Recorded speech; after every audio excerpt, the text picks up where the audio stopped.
እንኳን ለቅዱስ አማኑኤል ወራዊ መታሰቢያ በዓል እንዲሁም በዚህ ዕለት በወራዊና በዓመታዊ ክብረ በዓላቸው ታስበው ተከብረው ለሚውሉ ቅዱሳን በሰላም በጤናና በፍቅር አደረሳችሁ አደረሰን። ሕዝበ ክርስቲያን በስመ አብ ወወልድ ወመንፈስ ቅዱስ አሐዱ አምላክ አሜን። ስንክሳር ዞራ ሰኔ። አንድ አምላክ በሚሆን በአብ በወልድ በመንፈስ ቅዱስ ስም አምነን ሰኔ 28 በዚህች ቀን ለአባቶች ሊቃነ ጳጳሳት 33ኛ የሆነው ቅዱስ አባ ቴዎዶስዮስ የእስክንድርያ ከተማ ሊቀ ጳጳስ አረፈ። ዳግመኛም በዚህች ዕለት የባስልዮስና የቢፋሞን የባሊዲስና የኮቶሎስ የአርዳሚስም መታሰቢያቸው ነው። ረድኤት በረከታቸው ይደርብን፣ በጸሎታቸው ይማረን።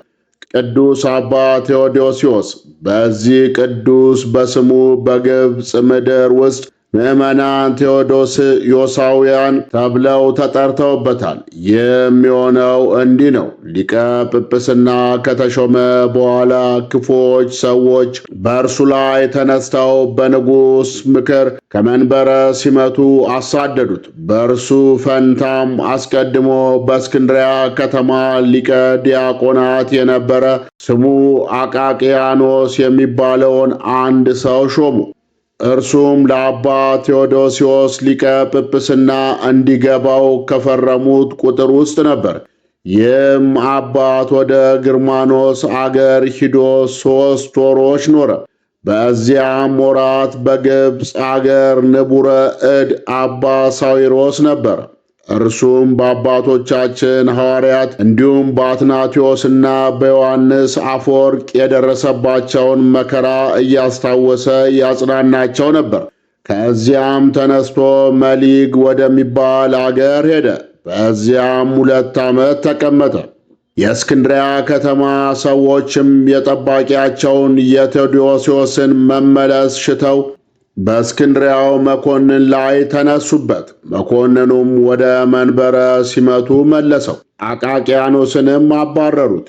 ይህም ነገር በንጉሥ ዮስጣቲኖስና አምላክን በምትወድ በንግሥት ታዎድራ ዘንድ ተሰማ።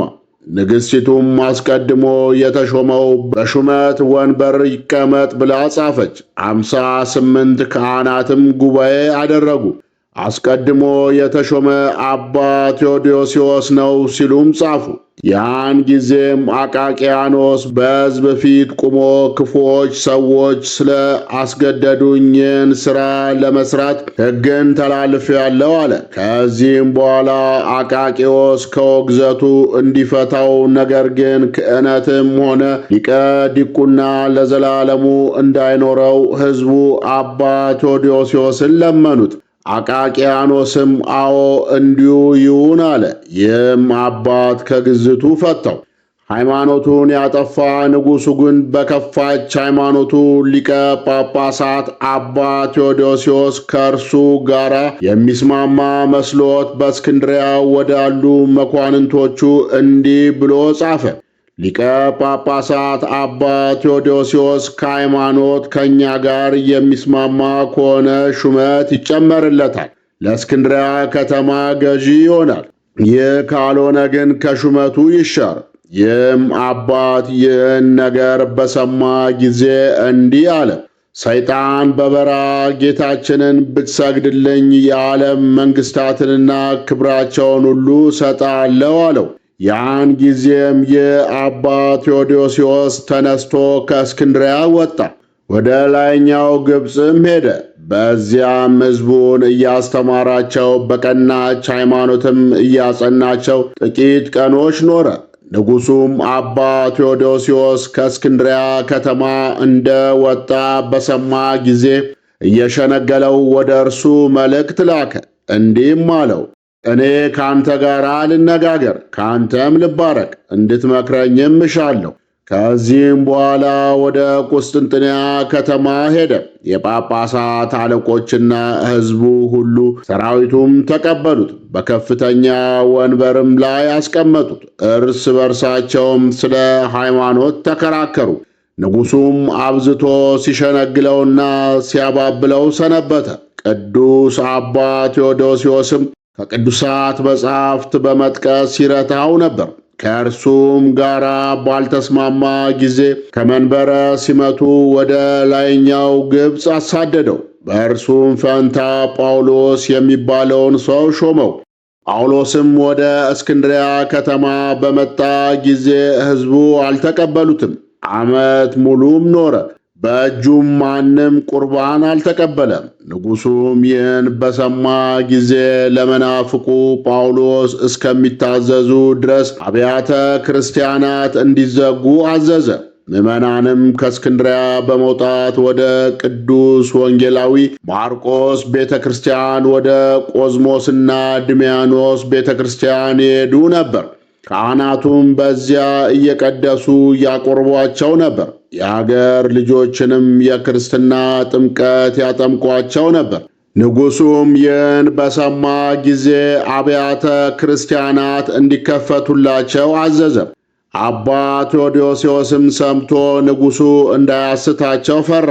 ማጽናኛ ቃልን የተመላች መልእክትም ጽፎ በቀናች ሃይማኖት እያበረታታቸው ወደ ምዕመናን ላካት። እንዲህም አላቸው፣ ለዚያ ከአዲ ጳውሎስ እንዳትታዘዙ ተጠበቁ።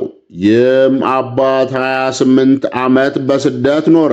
መላው የሹመቱ ዘመን 32 ዓመት ነበር። ይኸውም በእስክንድርያ 4 ዓመት በስደትም 28 ዓመት ነው። ይህም አባት ብዙ ድርሳናትን ደርሷል። ምዕመናንም በያዕቆብ ዘመን ያዕቆባውያን እንደተባሉ በስሙ ቴዎዶስዮሳውያን እየተባሉ ሲጠሩ ኖሩ። መልካም ጉዞንም ፈጽሞ በሰላም አረፈ። የዚህ ቅዱስ አባት የአባ ቴዎዶስዮስ ረድኤት በረከቱ ይደርብን፣ በጸሎቱ ይማረን። አንድ አምላክ በሚሆን በአብ በወልድ በመንፈስ ቅዱስ ስም አሜን። ዳግመኛም ሰኔ 28 ስመ እግዚአብሔር ከተጠራባቸው በፍርሃት ይታዘዙ የነበሩት ዳግመኛም ለነቢዩ ዕዝራ ታቦተ ጽዮን ባዘነች ሴት አምሳል እንደታየችው እንዲሁ ለአባታችንም አንዲት ያዘነች ሴት በራእይ መጥታ ዕጣን በማይታጠንበትና መሥዋዕተ ቅዱስ ቁርባን በሌለበት ቦታ እንደ ሽኮኮ በጉድጓድ ውስጥ እንዳስቀመጧት የነገረቻቸው አቡነ ክፍለ ሥላሴ ዘዛውል ወዘባንብቆ ዕረፍታቸው ነው። አቡነ ክፍለ ሥላሴ ከአባታቸው ከተክለ ማርያም ወልደ ዘኪዎስ እና ከእናታቸው ከርግበ ዳዊት ዛውል በሚባለው ቦታ ተወለዱ። በመጀመሪያ የወጣላቸው ስም መሐሬ እግዚ የሚባል ነው። አእምሮአቸው ንጹሕና ብሩህ የሆኑት አቡነ ክፍለ ሥላሴ በልጅነታቸው በጎችንና ፍየሎችን እየጠበቁ ወይም እያገዱ ወላጆቻቸውን ያገለግሉ ነበር። አቡነ ክፍለ ሥላሴ በእናታቸው ማኅፀን ሳሉ የተመረጡ ስለነበሩ እግዚአብሔርን በመፍራት ይታወቁ ነበር። ስመ ሥላሴን በከንቱ አያነሱም ነበር። ስመ እግዚአብሔርም ከተጠራባቸው በፍርሃት ይታዘዛሉ። እረኞችም ከብቶቻቸውን እንዲመልሱላቸው የእግዚአብሔርን ስም ከጠሩባቸው ይታዘዟቸው ነበር። በዚህም ነገር አቡነ ክፍለ ሥላሴ ታላቁን ጻድቅ አቡነ አብየ እግዚአን መሰሉ። በትግራይና በጎንደር በእጅጉ የሚታወቁት ታላቁ ጻድቅ አቡነ አብየ እግዚአ ገና ከልጅነቱ ጀምሮ የእግዚአብሔርን ስም ከጠሩበት ምንም ነገር ከማድረግ ወደ ኋላ አይልም ነበር። ከልጆችም ጋር ሲጫወቱ ልጆቹ ስለ እግዚአብሔር ብለህ ይህን አድርግልን ሲሉት ያደርግላቸዋል። በእረኝነት ሳሉ ምሳውንም ሆነ እራቱን ለምስኪኖች ይሰጣል። ለእግዚአብሔር ስም እጅግ ቀናተኛ ስለነበረ ስሙን በመፍራት ስመ እግዚአብሔርን ጠርተው ይህን ክፉ ነገር በራስ ላይ አድርግ ባሉት ጊዜ እንኳን በራሱ ላይ አንዳች ክፉ ነገር ወይም አደጋ ለማድረስ ወደ ኋላ አይልም ነበር።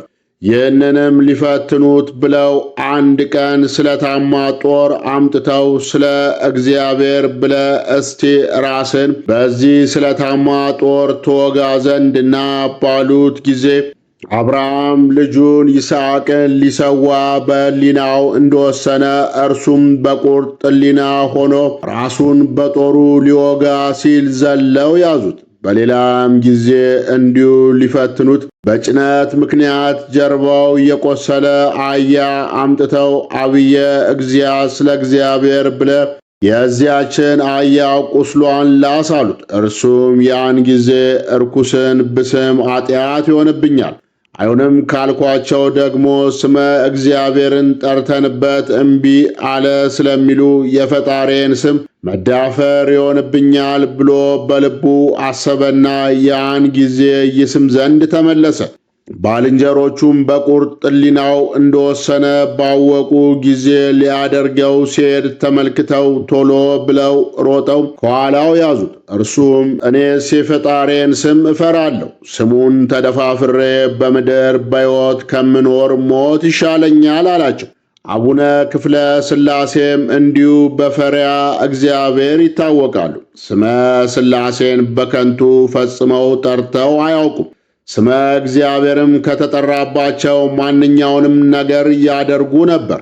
ከዚህም በኋላ አቡነ ክፍለ ሥላሴ ወደ አቡነ ሳሙኤል ገዳም ደብረ አባይ ሄደው በሚያስደንቅ ትሕትና ለአባቶች እየታዘዙ መዝሙረ ዳዊትን ተማሩ፣ ቅዱሳት መጻሕፍትን አጠኑ። ከዚያም የአባቶችን ቡራኬ በመቀበል ወደ ደብረ ቢዛን በመሄድ የአቡነ ፊልጶስንና የአቡነ ዮሐንስን ልጆች በማገልገል የቅዱሳኑን አሰረ ፍኖታቸውን ተከትለው በተጋድሎ ኖሩ።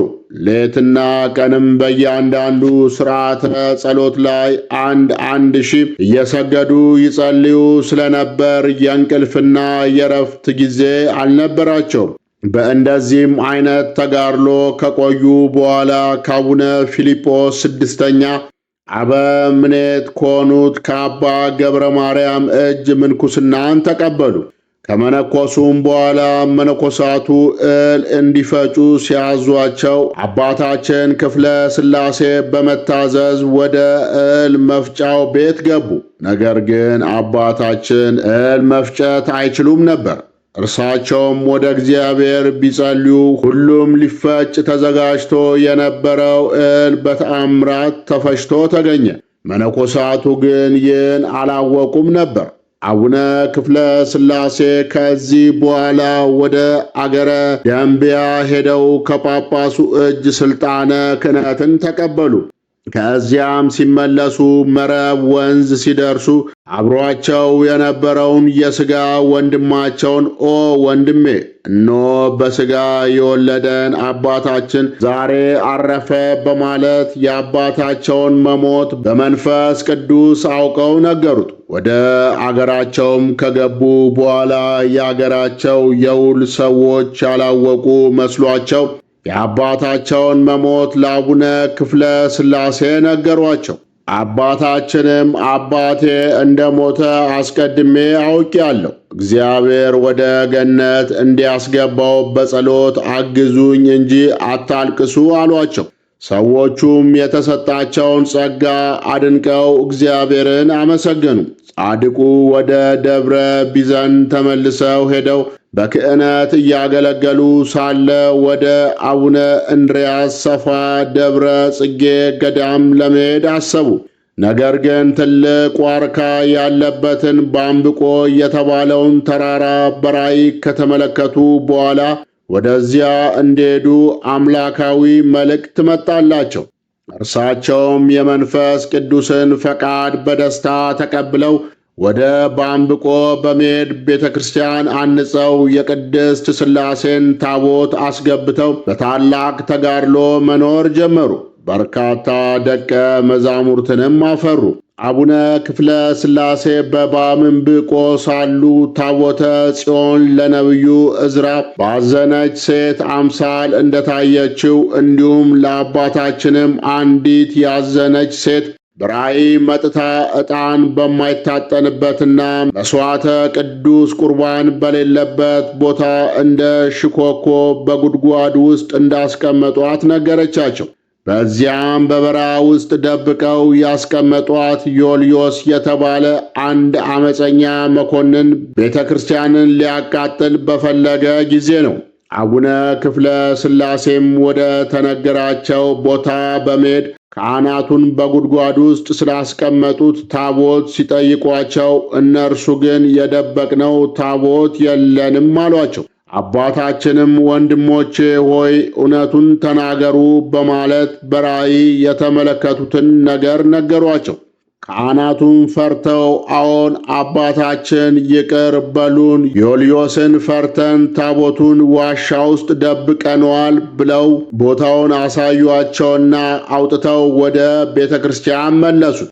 ከዚህም በኋላ አቡነ ክፍለ ሥላሴ በገዳማቸው በጽኑ ተጋድሎ ላይ ሳሉ የጌታችን ጾም በደረሰ ጊዜ ልጆቻቸውን ጠሩና 7 ክንድ የሚሆን ጉድጓድ ቆፍራችሁ እኔ እዚያ ውስጥ ከገባው በኋላ ጉድጓዱን ሸፍኑት፣ ከላይ የእንጨት ሰሌዳ አድርጋችሁ በድንጋይና በጠጠር አድርጋችሁ በመቃብር ምልክት ዝጉት በማለት ነገሯቸው።